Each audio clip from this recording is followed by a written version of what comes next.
Şarkı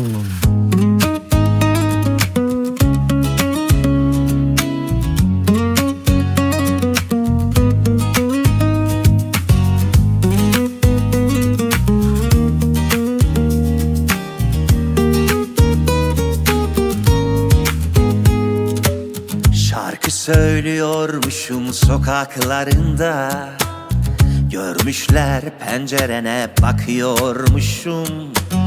Duymuşlar sonrasını uydurmuşlar, gözlerinin derininde ben varmışım. Ne içindeyim zamanın, ne de büsbütün dışında, yekpare geniş bir anın parçalanmaz akışında. Bir garip rüya rengi